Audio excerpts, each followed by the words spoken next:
Ang record macro ay isang feature ni Excel na ginagamit upang otomatikong ma-record ang lahat ng steps o actions na iyong ginagawa sa iyong workbook. Tulad ng pag-format ng mga cells, paglalagay ng mga formula o pag-aayos ng data.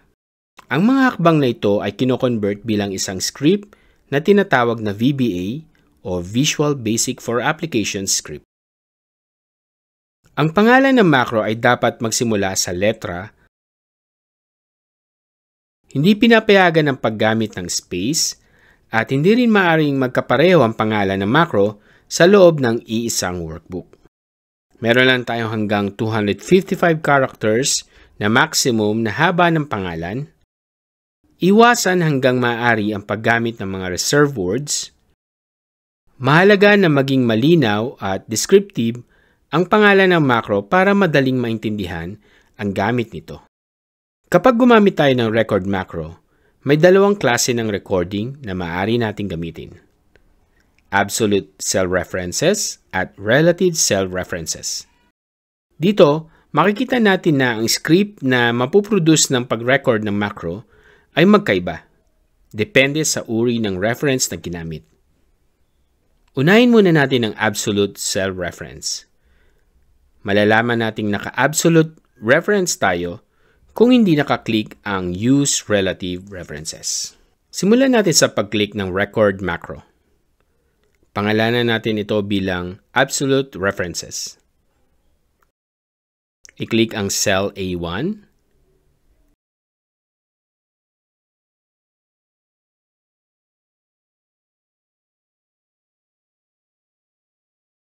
Ilagay ang mabuhay ka. Tapos, i-press ang Enter. Sunod, ilagay ang Pilipinas. Enter ulit. Tapos, i-type ang laban lang.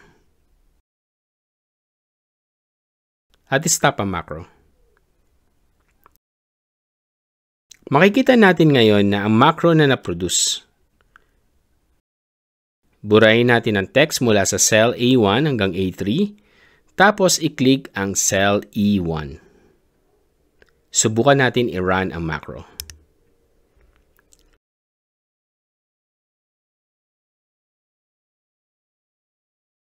Makikita natin na naglalagay na rin ito ng text sa cell A1 hanggang A3. Bakit? Dahil sa macro, tinawag nito ang eksaktong mga cell bago ilagay ang data. Kaya kahit nasa ibang cell tayo nagsimula, bumabalik pa rin ito sa cell A1. Ngayon, subukan naman natin ang relative reference. I-start ang record macro at pangalanan itong relative references.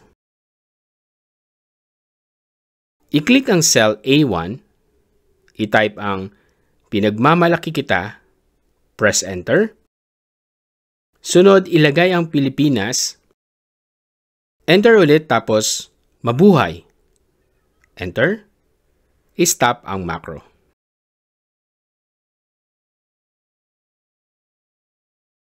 I-click ulit ang cell E1. Tapos i-run ang macro ng relative references.